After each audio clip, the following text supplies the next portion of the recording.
सभी किसान बागवान साथियों को मेरा नमस्कार। तो सभी का मैं हार्दिक स्वागत करता हूं अपने यूट्यूब चैनल में।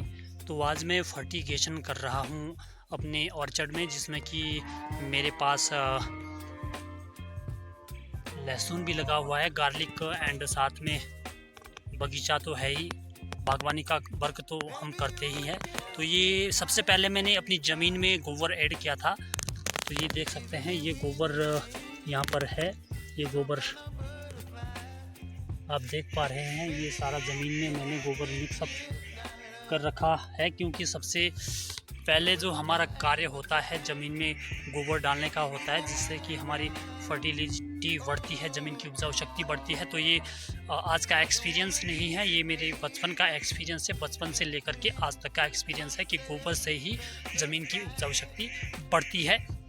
तो ये बात आप गांठ बांध करके रख लें कि गोबर डालने से ही हमारी मिट्टी की उपजाऊ शक्ति बढ़ती है। अदरवाइज़ हम फर्टिलाइज़र के ऊपर डिपेंड रहे तो मिट्टी की उपजाऊ शक्ति हमारी डेफिनेटली ख़त्म हो जाएगी।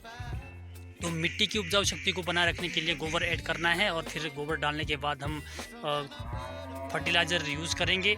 जो जिस तत्व की हमारी ज़मीन में, हमारी मिट्टी में कमी होती है, वही तत्व हमें डालने होते हैं। अगर पता नहीं होता है कि हमारी ज़मीन में किस तत्व की कमी है, तो हमें थोड़ी थोड़ी मात्रा में सारे फर्टिलाइज़र ऐड करने चाहिए अपनी सॉइल में। तो मैं भी कम मात्रा में इसमें सारे फर्टिलाइज़र यूज़ कर रहा हूँ, तत्व यूज़ कर रहा हूँ, क्योंकि मैंने भी अभी अपनी मिट्टी की जांच नहीं करवा रखी है। फिर भी जहाँ तक अगर पौधे की बात करें तो पौधे की ग्रोथ काफ़ी अच्छी है, जिस कारण से मुझे लग रहा है ग्रोथ को देखते हुए कि मेरी ज़मीन में नाइट्रोजन की कमी बिल्कुल भी नहीं है। तो प्लांट की ग्रोथ को देखने के बाद प्रतीत होता है कि मेरी ज़मीन में नाइट्रोजन की कमी बिल्कुल भी नहीं है। अगर नाइट्रोजन की कमी होती तो मेरी ऑर्चर्ड में प्लांट को ग्रोथ नहीं मिलती। तो अभी मुझे नाइट्रोजन की ही फ़िलहाल ज़रूरत है, क्योंकि पौधे को ग्रोथ देने के लिए नाइट्रोजन बहुत ही ज़रूरी होती है। तो नाइट्रोजन की कमी मुझे नहीं महसूस हुई, क्योंकि हमारे प्लांट की ग्रोथ काफ़ी अच्छी है हमारे ऑर्चर्ड में। तो इसलिए मैं इसमें 12-32-16 यानी कि मिक्सचर को ऐड कर रहा हूं, क्योंकि इसमें सारे तत्व कम मात्रा में होते हैं। नाइट्रोजन इसमें 12% है, और ज़्यादा मुझे नाइट्रोजन की इसमें ज़रूरत नहीं है, क्योंकि ऑलरेडी मेरी ज़मीन में नाइट्रोजन की मात्रा काफ़ी है। तो पौधे की कंडीशन को देखते हुए पता लग जाता है। तो ये आप देख रहे हैं, ये दानेदार खाद है, बिल्कुल आप देख पा रहे हैं, ये दानेदार खाद मिक्सचर है जिसको हम बोलते हैं। तो इसी को मैं अभी फ़िलहाल ऐड कर रहा हूँ।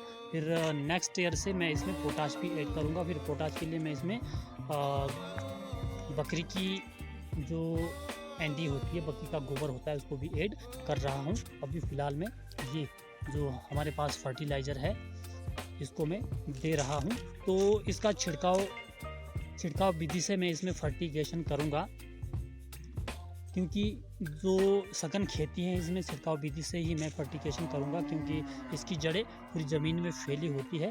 तो आपको तो मैंने पहले भी दिखा रखा होगा कि कितना सघन मेरा बगीचा है, कितने नैनो टेक्नोलॉजी पर हमें सघन खेती करनी होती है फूड क्वालिटी को बढ़ाने के लिए। तो चलिए अब हम अपने ज़मीन में फर्टिगेशन का कार्य शुरू करते हैं। तो ये काफ़ी इस तरीके से हमें फर्टिलाइज़र डालनी होती है अपनी ज़मीन में।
तो ये छिड़काव विधि से फर्टिगेशन मैं इसमें कर रहा हूँ अपनी ऑर्चर्ड में। अपनी मिट्टी को मैं जो खाद दे रहा हूँ छिड़काव विधि से दे रहा हूँ।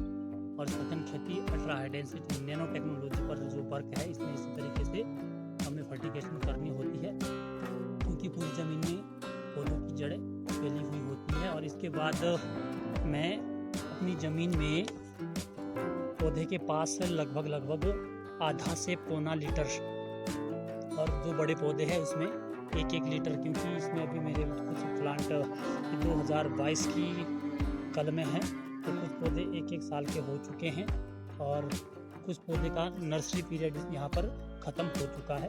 तो 1-1 लीटर जीवामृत बड़े पौधों को दूंगा और आधा लीटर जो पौधे नर्सरी पीरियड अपना पूरा कर चुके हैं आधा लीटर जीवामृत उसमें डालूंगा, ताकि पौधे की जो फर्टिलिटी है, पौधे की ग्रोथ भी अच्छी चले और पौधे की जड़ें भी स्वस्थ रहे, क्योंकि उसमें जीवामृत में गौमूत्र होता है और गौमूत्र जो इंसेक्ट को है वो ज़मीन में एंटर नहीं होने देता है। तो जीवामृत भी आप डाल सकते हैं।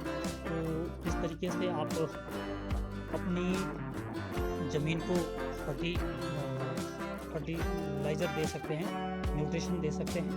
तो ये थी मेरी आज की वीडियोज़। अब अगली वीडियोज़ में मिलते हैं, लेकिन उससे पहले मैं आपको बताना चाहूँगा कि आप लोग मुझे सुपर स्टार भी भेज सकते हैं, सुपर कमेंट भी कर सकते हैं, और आप मेरे यूट्यूब चैनल को ज्वाइन भी कर सकते हैं। अगर आप मेरे यूट्यूब चैनल को ज्वाइन करते हैं तो आप मेरे सबसे खास मेंबर बन जाते हैं। तो मिलते हैं नेक्स्ट वीडियोज़ में, तब तक के लिए धन्यवाद।